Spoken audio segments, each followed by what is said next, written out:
Hello student, स्वागत है आप सभी का आरवी ट्यूशन क्लासेस के यूट्यूब प्लेटफॉर्म पर। दोस्तों, आज की इस वीडियो में हम ITI first year electrician trade theory का चैप्टर नंबर 6 देखने वाले हैं और चैप्टर नंबर 6 का ये वीडियो नंबर 2 होने वाला है। यानी इससे पहले मैंने आपको एक लेक्चर प्रोवाइड कर दिया है चैप्टर नंबर 6 का। अगर आपने उस वीडियो को नहीं देखा है तो उस वीडियो को आप कैसे देखेंगे, उसके लिए आपको चैनल पर जाना होगा, प्लेलिस्ट सेक्शन में जाना होगा। वहाँ पर आपको प्लेलिस्ट बनी हुई मिल जाएगी, इलेक्ट्रीशियन ट्रेड थ्योरी 2025-26। आपको करना क्या है, उसे ओपन करना है एंड वहाँ से आपकी जो भी वीडियो छूट गई है वहाँ से जाकर आप उन वीडियोज़ को देख सकते हो एंड अपनी पढ़ाई कर सकते हो। तो दोस्तों, जैसा कि मैं आपको बताता हूँ कि आप जो है सीक्वेंस के साथ ही, यानी प्लेलिस्ट में जिस सीक्वेंस में मैंने वीडियोस को लगाया है उसी सीक्वेंस में पढ़िएगा, तभी आपको सारे कंसेप्ट क्लियर हो पाएंगे, सारी चीज़ें अच्छे से समझ में आ पाएंगी। तो आपको करना क्या है, प्लेलिस्ट में जैसे वीडियो लगी है पार्ट 1 पार्ट 2 है ना, इस तरह से ही आपको देखना है। जैसे कि पार्ट 1 मैंने इस चैप्टर का प्रोवाइड किया था तो वहाँ पर मैंने आपको सारी बेसिक टर्मिनोलॉजी बता दी थी एंड इसके बाद अब आपको इस चैप्टर में धीरे धीरे पुश करेंगे एडवांस टॉपिक के तरफ। जैसे ओम का नियम हो गया, किरचॉफ का नियम हो गया है ना, वगैरह वगैरह काफ़ी सारे ऐसे नियम हैं इस चैप्टर में, जो कि नाम ही है इस चैप्टर का DC circuit and circuited law है ना। तो इसलिए आपको इसमें नियम बहुत ज़्यादा पढ़ने होंगे। तो मैं आपको ऐसे पढ़ाने वाला हूँ ना, बिल्कुल आप भूल ही नहीं पाएंगे, है ना। तो चलिए दोस्तों, आज की ये शानदार वीडियो शुरू करते हैं। तो जो स्टूडेंट्स रेगुलरली हमसे कनेक्ट हैं, हमारी वीडियोस को देखते हैं, उन्हें पता होगा कि लास्ट क्लास में हमने डिस्कस कर लिया था जो इलेक्ट्रिकल सर्किट होता है उसके बारे में पढ़ लिया था, कितने टाइप्स के होते हैं, है ना, वो सारी चीज़ें हमने डिस्कस कर ली थी। आज की इस वीडियो में हम ओम का नियम डिस्कस करने वाले हैं एंड मोस्ट इंपॉर्टेंट है, और मुझे उम्मीद है ये आपने पढ़ रखा होगा क्लास 10-12 में, है ना।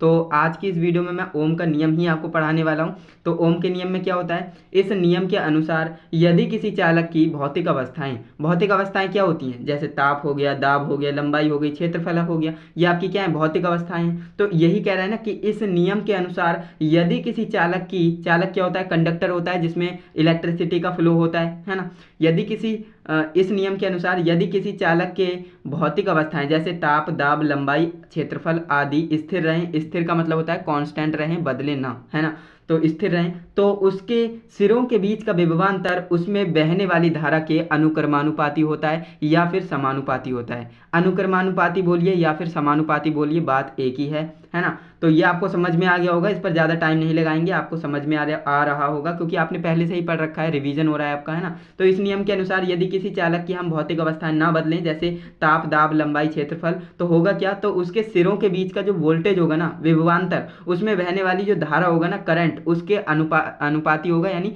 समानुपाती होगा, है ना। V is directly proportional to I, यानी B समानुपाती I हो जाएगा।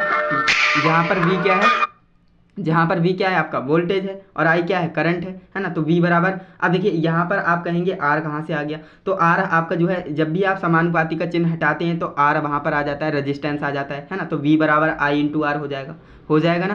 ये आपने सारी चीज़ें पढ़ रखी हैं, इसलिए आपका रिवीजन करा रहा हूँ। देखिए, जहाँ R क्या है, एक प्रतिरोध है और इसी को हम विशिष्ट प्रतिरोध भी कहते हैं। इसका एक फॉर्मूला होता है, वो मैं आगे डिस्कस करने वाला हूँ। अभी आपको ये समझना है कि यहाँ पर हमारा जो फॉर्मूला बना है ना, R बराबर V अपॉन I हो जाएगा, है ना। क्यों, क्योंकि देखिए R के मल्टीप्लाई में है I, बराबर के उस साइड जाएगा तो डिवाइड में हो जाएगा, तो R बराबर V अपॉन I हो जाएगा। मेन आपका फॉर्मूला देखिए, यहाँ पर स्टूडेंट्स क्या दिक्कत करते हैं, उन्हें पता नहीं रहता कि ओम का नियम कौन सा है, R बराबर V अपॉन I है या फिर B directly proportional to I है या फिर V is equal to IR है ना। तो ये उन्हें पता नहीं रहता, तो ध्यान से समझिएगा।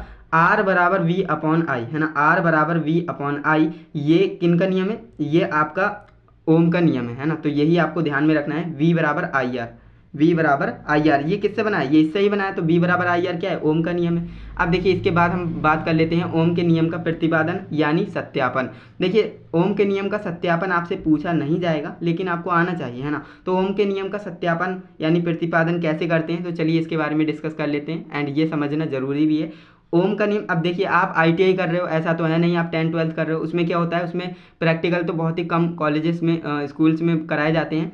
बाकी अगर आप अब ITI कर रहे हो तो आपको जो है इसका प्रैक्टिकल करना है। प्रैक्टिकल का मतलब होता है सत्यापन, इसका आप कैसे प्रूफ करेंगे, है ना, इस चीज़ को कैसे दर्शाएंगे, तो वही होता है प्रैक्टिकल। तो आपको इसका प्रैक्टिकल कराया जाएगा ITI में। आप अपने सर से बोलिए अगर नहीं कराया है तो, है ना, क्योंकि आप नहीं बोलेंगे तो हो सकता है वो भी ना कराएं। तो आप बोलिए, कहना कि ओम के नियम का हमें सत्यापन कराइए। बाकी आप थ्योरेटिकली यहाँ पर पढ़ रहे हैं, प्रैक्टिकली आप कॉलेज में कर लेंगे तो आपको बहुत ही आसानी हो जाएगी इस टॉपिक को समझने में।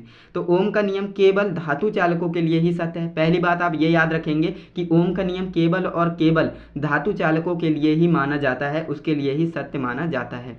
ओम के नियम के अनुसार यदि विभवांतर और धारा के मध्य हम ग्राफ खींचेंगे तो हमें एक सरल रेखा प्राप्त होनी चाहिए। भाई जाहिर सी बात है, यहाँ पर जाहिर सी बात ये है कि भाई समानुपाती का मतलब क्या होता है, अगर यहाँ की चीज़ हम बढ़ा रहे हैं तो यहाँ की भी बढ़े और सेम क्वांटिटी में बढ़े। अगर मैंने यहाँ पर दो बढ़ा दिया है ना, 2 बार यानी 2x कर दिया, यानी 2 गुना बढ़ा दिए, तो ये भी क्या है 2 गुना बढ़ जाएगी।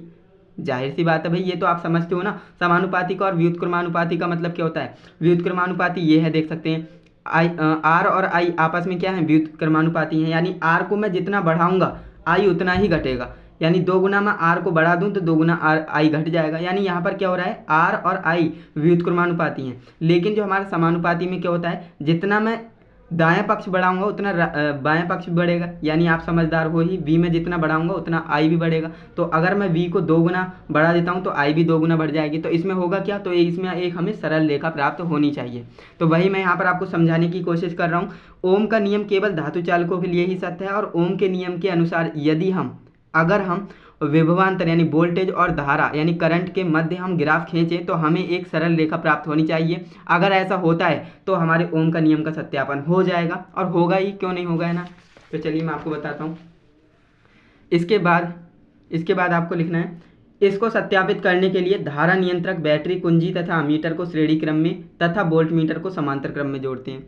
ये तो बात आप जानते हो ना, जो अमीटर है और वोल्ट मीटर है, अमीटर को किस में जोड़ते हैं, श्रेणी क्रम में जोड़ते हैं, और वोल्ट मीटर को किस में, समांतर क्रम में जोड़ते हैं, है ना। उल्टा नहीं लगाना है वरना काम ही नहीं करेगा सर्किट, है ना। तो इसमें कह रहा है कि इसको सत्यापित करने के लिए हमें किन किन चीज़ों की ज़रूरत पड़ेगी।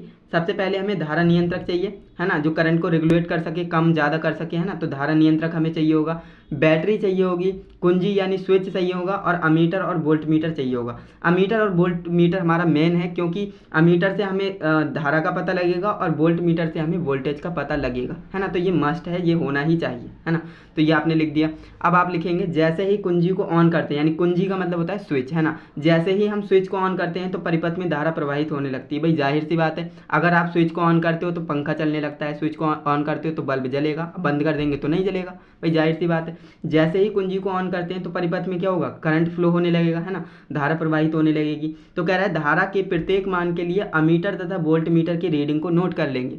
अब हमने अमीटर और वोल्ट मीटर को लगाया है तो हम करेंगे क्या, उन दोनों वैल्यूज़ को हम नोट कर लेंगे एक कॉपी में, है ना। कॉपी लेंगे और वहाँ पर हम अमीटर यानी करंट का मान वहाँ पर लिखते रहेंगे और वोल्टेज का मान वहाँ पर लिखते रहेंगे। ऐसा हम कब करेंगे, जब हमारे पास धारा नियंत्रक है, हम वोल्टेज को बढ़ा कर देखेंगे, करंट को बढ़ा करके देखेंगे, है ना। फिर हम देखेंगे कि वैल्यू कितनी कितनी आ रही है ना, वो हम नोट डाउन कर लेंगे, जिसमें हमें चालक तार का प्रतिरोध ज्ञात हो जाएगा, यानी चालक तार का प्रतिरोध भी हमें प्राप्त हो जाएगा, है ना। अब देखिए V और I आपको पता है तो आप R निकाल पाएंगे, है ना। तो वही कह रहा है कि हमें प्रतिरोध प्राप्त हो जाएगा। हम देखते हैं कि प्रत्येक मान में विभवांतर यानी V तथा धारा यानी I का मान नियत रहता है। यानी हम ये देखते हैं, हमने जो नोट किया उसमें हमें ये पता लगा, ये ज्ञात हुआ कि प्रत्येक मान में विभवांतर यानी वोल्टेज और करंट का मान क्या है, नियत है, कांस्टेंट है। जितना V बढ़ रहा है उतना ही I बढ़ रहा है ना। और जब हम V और I के मध्य एक ग्राफ खींचते हैं तो हमें एक सरल रेखा प्राप्त होती है, जिससे ओम के नियम की पुष्टि होती है। और हमने अभी बोला था कि अगर हमें सरल रेखा प्राप्त होगी तो ओम के नियम की पुष्टि हो जाएगी, जो कि होना ही था, क्योंकि मैंने आपको बताया ये हमारे पास क्या ग्राफ है। अगर मैं देखिए यहाँ पर मैं मान लूँ ये I है और ये B है, वोल्टेज और करंट के मध्य मैंने एक ग्राफ खींचा, तो मुझे सरल रेखा प्राप्त क्यों हुई, यहाँ पर मैं आपको समझाता हूँ। जैसे मान लीजिए यहाँ पर 2 वैल्यू है, 3 4 5, है ना। यहाँ पर भी 2 3 4 5 इस तरह से, है ना। तो देखिए जब मैंने I को 2 गुना किया ना तो करंट भी क्या हो गया, 2 गुना हो गया, है ना। यानी वोल्टेज और करंट दोनों बराबर हैं। यानी I को अगर मैं 3 गुना कर रहा हूँ तो वोल्टेज भी कितना हो रहा है, 3 गुना हो रहा है। इस तरह से चल रहा है। अब ये जो बीच वाला पॉइंट है, इससे मैंने जो हमारा मूल बिंदु होता है यहाँ से मैंने रेखा खींची तो मुझे एक बिल्कुल स्ट्रेट लाइन मिली, है ना, सीधी रेखा, सरल रेखा प्राप्त हुई। और अगर ऐसा होता है तो उसी को हम क्या कहते हैं, सरल रेखा कहते हैं। और यही आपका क्या है, ओम का नियम की पुष्टि हो जाती है। यानी यही होता है ओम के नियम में, क्योंकि हमने V समानुपाती I पढ़ा था, और अगर V बढ़ रहा है तो I भी बढ़ेगा, है ना। तो समझ में आ गया होगा आपको ओम का नियम की क्या होता है ओम का नियम। बाकी मैंने आपको अच्छे से समझाया है। आप इसका लाइव प्रैक्टिकल करके देखेंगे तो आपको और भी ज़्यादा मज़ा आने वाला है। अपने ITI में आप इसका प्रैक्टिकल करेंगे तो वहाँ पर आप ये सारी चीज़ें अप्लाई करेंगे। ओके, अब मैं आपको डायग्राम दिखा देता हूँ। ये डायग्राम कैसा दिखता है, तो ये हमारा डायग्राम होता है। देखिए ओम के नियम का प्रतिपादन परिपथ, यानी ओम के नियम का प्रतिपादन कैसे करते हैं, तो ये हमारा इस तरह से सर्किट बनता है। आपके पास क्या क्या होना चाहिए, मैंने आपको बताया था रियोस्टेट। रियोस्टेट का मतलब होता है धारा नियंत्रक। क्या होता है, धारा नियंत्रक। धारा नियंत्रक मैंने आपको बताया था ना। धारा नियंत्रक हम किसे कहते हैं, जो करंट को एडजस्ट करे, कम या ज़्यादा करने में करे, है ना। रेगुलेटर जिसे आप कहते हो ना, वही। तो यहाँ पर आप देखिए ये हमारा रियोस्टेट हो गया, धारा नियंत्रक हो गया, और ये हमारा क्या है, वोल्ट मीटर है, जो कि समांतर क्रम में लगाया है ना। वोल्ट मीटर को हमेशा याद रखिएगा, वोल्ट मीटर को हम समांतर क्रम में लगाते हैं, और जो हमारा अमीटर है उसे हम श्रेणी क्रम में लगाते हैं। देख सकते हैं श्रेणी क्रम में लगाया है। इसके बाद यहाँ पर मैंने एक स्विच लगा दिया है ना, ये हमारे पास एक स्विच है, और ये हमारे पास एक बैटरी है ना, बैटरी मैंने लगा दी।